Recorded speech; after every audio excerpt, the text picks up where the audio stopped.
حضرت واصف علی واصف کی کتاب حرف حرف حقیقت اور ہمارے آج کے مضمون کا عنوان جہاں میں ہوں۔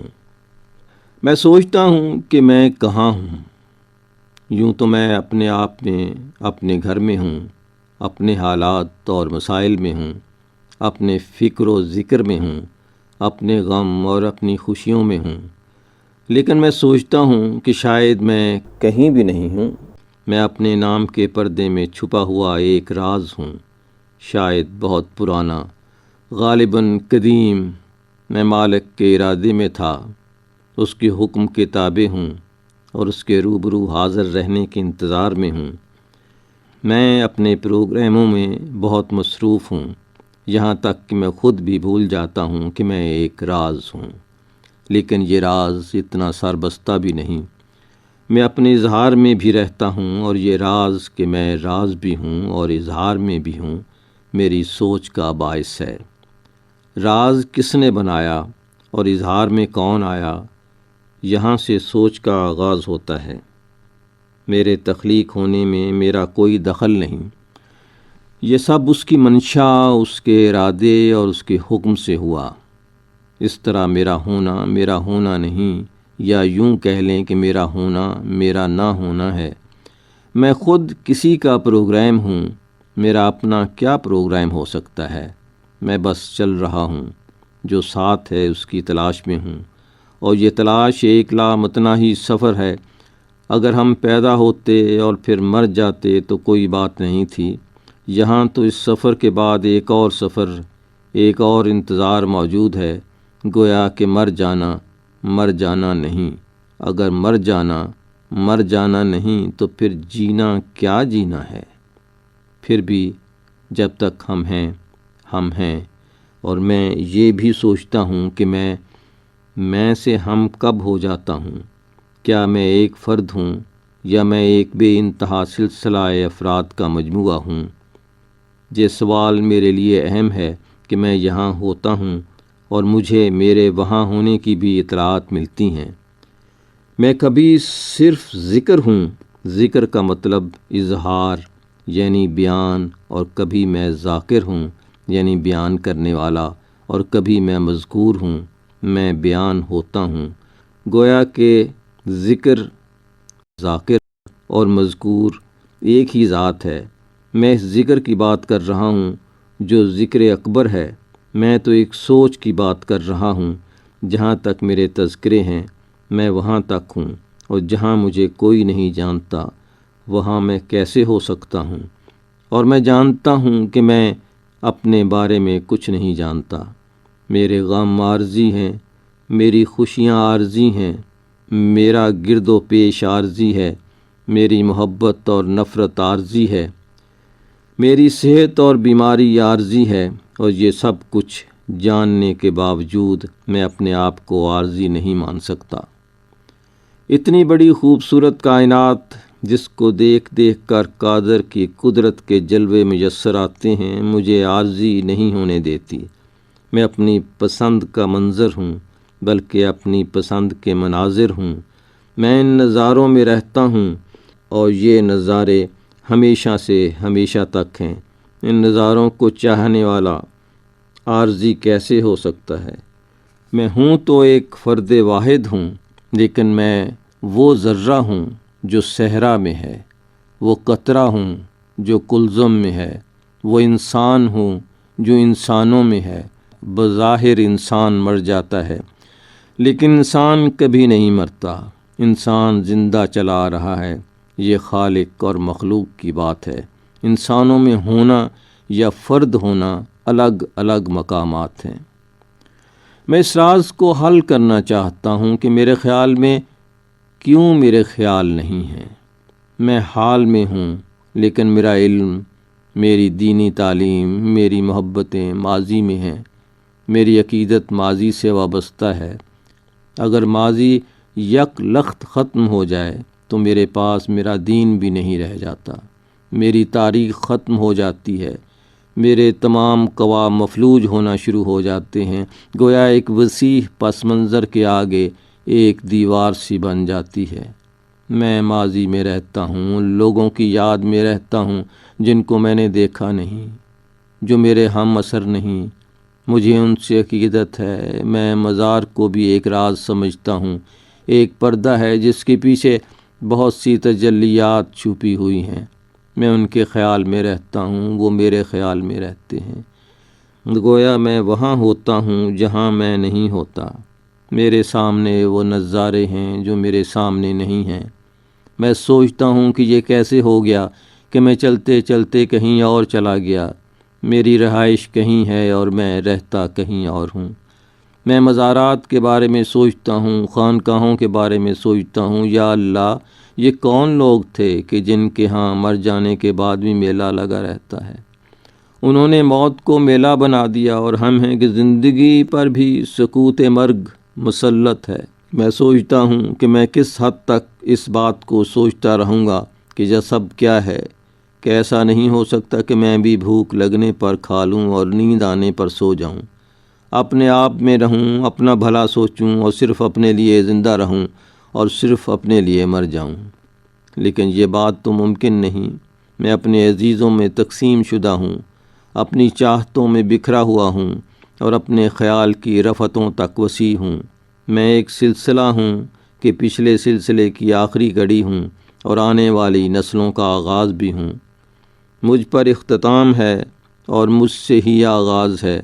مجھے یاد ہے کہ میں ابھی کچھ عرصہ ہوا شے مذکور نہیں تھا، اور اب میں کہیں نہ کہیں ہوں۔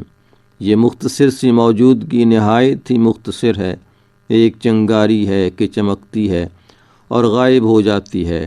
آج بھی بے شمار مقامات پر ہم کسی شمار میں نہیں ہیں۔ نتیجہ پھر وہی نکلتا ہے کہ میرا ہونا میرا نہ ہونا ہے۔ میں ایک گھونٹ چشمہ بقا سے پیتا ہوں اور دوسرا گھونٹ بحر فنا سے، اور اس طرح میں مرتا جیتا رہتا ہوں۔ کبھی میں محبت بن کر کسی کے دل میں دھڑکتا ہوں اور کبھی نفرت بن کر کسی کے اندر آگ لگا دیتا ہوں۔ میں چلتے چلتے ٹھہر جاتا ہوں اور ٹھہرتے ٹھہرتے چل پڑتا ہوں۔ کبھی راہ سے بے راہ ہو جاتا ہوں اور کبھی گمراہی کی منزلوں میں راستوں کا نشان بنا دیا جاتا ہوں۔ میں کبھی نظروں میں سماتا ہوں اور ان نظروں سے گر جانے کا عمل بھی جانتا ہوں۔ میں دیکھتا ہوں میرے اندر کوئی رہنما جذبہ کارگر ہے جس کے دم سے میں چل رہا ہوں۔ میں اس کی عطا کے سامنے اپنی خطا کا ذکر نہیں کرتا۔ میں تو ہوں ہی خطا اور وہ سراپا عطا۔ بہرحال میں سوچتا ہوں کہ یہ راز کیا ہے، اور پھر یہ بھی سوچتا ہوں کہ یہ راز جو کھٹک رہا ہے اپنے سینے میں اور اپنے اظہار کے لیے بےتاب، یہ راز اصل میں ہے کیا؟ کیا یہ صرف انفرادی راز ہے یا یہ وہ راز ہے، وہ جس کا اظہار انتظار کیا جا رہا ہے؟ یہ عجب بات ہے کہ ایک بے قرار دل غزل کہہ دے اور ہزاروں بے قرار دلوں کو قرار آ جائے۔ مصنفین اپنی کتابوں کی شکل میں اپنے مرنے کے بعد بھی اپنے چاہنے والوں کی لائبریری میں محفوظ رہتے ہیں۔ کیا انسان اپنا وجود ہے یا اپنا نام؟ بس اس نام کے پردے میں ایک راز ہے، اور اسی راز کے بارے میں غور کر رہا ہوں۔ ہم اپنی چاہتوں میں زندہ رہتے ہیں۔ محبوب ہماری زندگی ہے۔ محبوب کے ہونے سے ہم زندہ ہیں۔ محبوب کے مر جانے سے ہم مر جاتے ہیں، لیکن نہیں، محبوب نہیں مرتا، کیونکہ محبوب کی ذات یاد بن جاتی ہے اور اپنے طالب کے دل میں رہتی ہے۔ گویا کہ ہم محبوب کے دم سے زندہ ہیں اور محبوب ہمارے دم سے۔ وہ ہمارا مذکور ہے، وہ ہمارے احساس میں ہے، ہماری یاد میں ہے، ہمارے پاس ہی ہے۔ پھر میں سوچتا ہوں، یہ جو سب بزرگ رخصت ہو چکے ہیں، یہ ہماری یاد میں ہیں، ہمارے احساس میں ہیں، پھر یہ زندہ ہیں کیونکہ یہ زندگی میں رہتے ہیں۔ زندگی ہم ہیں اور یہ ہم میں ہیں۔ ہم جس کی محبت میں ہیں وہ ہم میں موجود ہے۔ یہاں میں یہ سوچتا ہوں کہ جن لوگوں میں جتنی بڑی محبت ہے وہ اتنے بڑے زندہ ہیں۔ سب سے بڑی محبت اللہ کے محبوب صلی اللہ علیہ وآلہ وسلم سے ہو سکتی ہے، یہ محبت رکھنے والا فنا بقا سے اگلی منزل کا مسافر ہے، یہ وادی تجلیات کا رہبر ہے۔ بہرحال ایک عجب راز ہے کہ یہ سب راز ہے، اور میں اس راز کے پردے میں، اس پردے کو اٹھانا بس کی بات نہیں۔ میں سوچتا ہوں کہ میری نگاہ جس چیز کو دیکھتی ہے وہ چیز میرا علم بن جاتی ہے، میری یاد بن جاتی ہے، میری نفرت اور محبت بن جاتی ہے۔ گویا کہ میں دور تک پھیلا ہوا سلسلہ ہوں۔ میں حاصل اور محرومیوں سے آزاد ہو کر سوچتا ہوں کہ اس راز کی چابی کیا ہے۔ یہ کیا وجہ ہے کہ ایک آدمی پہلی دفعہ ملتا ہے اور ہم سوچنے لگ جاتے ہیں کہ ہم اسے پہلی بار سے پہلے بھی مل چکے ہیں۔ اور یہ بھی عجب بات ہے کہ کچھ لوگ ہمارے قریب رہتے ہیں، ہمیں نظر آتے ہیں، لیکن ہمیں محسوس نہیں ہوتے۔ میرے لیے بے شمار لوگوں کا ہونا نہ ہونا برابر ہے۔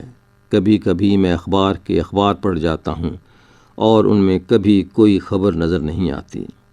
میں جس کو سننا چاہتا ہوں وہ بولتا ہی نہیں، جسے دیکھنا چاہتا ہوں وہ نظر ہی نہیں آتا، جس کا ثبوت نہیں اس کو مانتا ہوں، جس کو دیکھا ہی نہیں اس کی محبت میں سرشار ہوں۔ میں کہاں سے آیا ہوں، میں کن اجزاء سے مرتب ہوا ہوں۔ کسی اور کا عمل میرا علم بن جاتا ہے، اور کسی اور کا علم میرا عمل بن جاتا ہے۔ کسی اور کی صورت میری محبت بن جاتی ہے، اور کسی اور کا چہرہ میرے لیے نفرت۔ اکثر اوقات میری کسی خطا کے بغیر میری سزا بن جاتی ہے، اور اکثر و بیشتر میری خطا مجھے در عطا پر جھکا دیتی ہے۔ یہ جب راز ہے کہ یہ راز ایسا ہے کہ اس کو جتنا بیان کرو اتنا ہی بیان نہیں ہوتا۔ یہ وہ راز ہے جو تلاش کرنے والوں کو حاصل نہیں ہوتا، کیونکہ یہ خود ہی تلاش ہے۔ جس کو ملتا ہے اس کو بتائے بغیر ملتا ہے کہ یہ راز ہے۔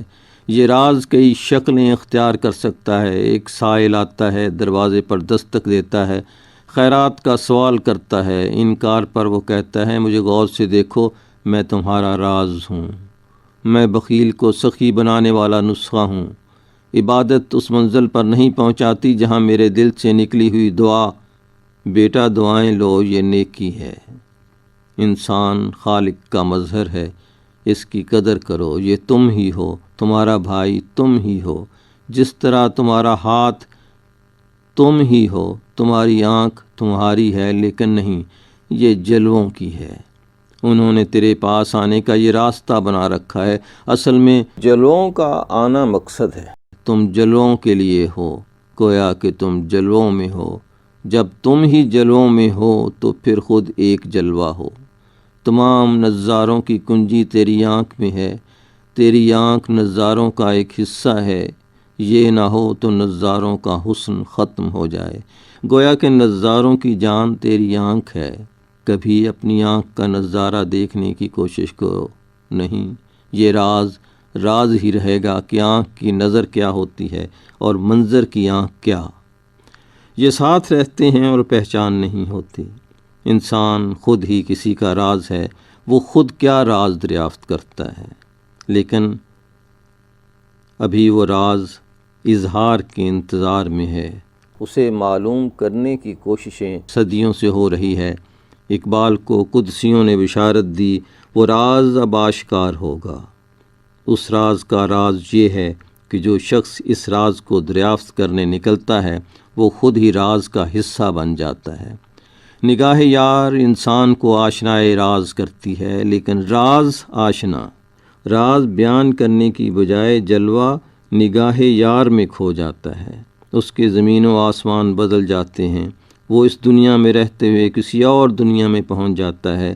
وہ باتیں کرتا ہے، سننے والے کہتے ہیں یہ سب بہکی باتیں ہیں، کیونکہ وہ جانتا ہے اور سننے والے جانتے نہیں، اور جاننے والے سنتے نہیں۔ اور اس طرح یہ راز گنگے کا خواب بن کر رہ گیا ہے۔ جس کو دیکھنے والا گنگا تھا، سننے والے کیا سنتے۔ بہر نو اس راز کے اندر بہت سارے سربستہ راز ہیں۔ ہو سکتا ہے اس راز کے اندر وقت کے فاصلے سمیٹنے والا راز بھی ہو، کہ آج کی دنیا میں رہنے والا ہو سکتا ہے کل کی دنیا میں بھی موجود ہو۔ کل تو گزر گیا اور کل میں موجود ہونا کیا بات ہوئی۔ جس طرح آج کا طالب بیان کرے کہ وہ کسی اور محفل میں ہے، وہ محفل جس کو نظر سے اوجھل ہوئے صدیاں بیت گئی ہیں۔ ہو سکتا ہے آج کا طالب کل کے محبوب کے در پر زندہ ہو۔ اس راز میں ہو سکتا ہے ہر اسم اپنے جسم کے ساتھ نظر آ سکے، اور جو لوگ راز آشنا ہوں وہ روز اول اور روز ابد کو ایک لمحہ سمجھیں، ایک ہی لمحہ جو پھیلے تو صدیوں پر محیط ہو جاتا ہے۔ اس لمحے کی دریافت ہی راز کی دریافت ہے۔ اس راز کا اظہار ابھی سربستہ راز ہے۔ یہ وہ واقعہ ہے جو ہے لیکن ابھی رونما نہیں ہوا۔ یہ وہ روشن سورج ہے جو طلوع ہونے والا ہے، اور یہ سورج ہمیشہ طلوع ہی ہونے والا ہوتا ہے اور کبھی طلوع نہیں ہوا۔ جن لوگوں نے راز دریافت کیا انہوں نے ہی راز چھپایا۔ یہ راز قدیم ہوتے ہوئے ایک جدید اظہار سے گریزاں ہے۔ یہ ایک پراسرار گہرائی ہے۔ جو اس میں اترتا ہے وہ اترتا ہی چلا جاتا ہے۔ جو لوگ راز دریافت کرنے گئے وہ اپنے سفر سے واپس نہیں آئے، لیکن یہ بھی سوچنا پڑتا ہے کہ جب اس نے انسان کو بیان کا علم دے دیا تو اب کسی بات کو مخفی رکھنے کا کیا جواز؟ راز کو کھول دیا جائے تو بہتر ہے، لیکن راز کو راز ہی رہنے دیا جائے تو شاید اس کا اظہار آسان ہو جائے۔ خاموشی بہت بڑا راز ہے۔ اس راز کو سنا جا سکتا ہے۔ زبان وہ بات کہہ ہی نہیں سکتی جو سکوت سے بیان ہوتی ہے۔ جہاں میں ہوں وہاں یہی کچھ ہے۔ یہ سب کچھ ہے اور کچھ بھی نہیں۔ جہاں ہونا نہ ہونا ہوتا رہتا ہے، جہاں منظر بدلتے رہتے ہیں، یہی زندگی ہے، اور یہ زندگی موت سے دامن بچا کر نکل جاتی ہے۔ پھر بھی اس راز کو مخفی ہی رہنا چاہیے۔ یہ راز کھل گیا تو کوئی نیا ہی گل کھل جائے گا۔ انتظار میں زندہ رہنا زندگی ہے۔ میں زندگی میں ہوں، اس لیے جہاں میں ہوں وہاں زندگی ہے، حیات ہے، اور راز کے اظہار کا انتظار ہے۔ اظہر نیاز کو اجازت دیجیے۔ اللہ حافظ۔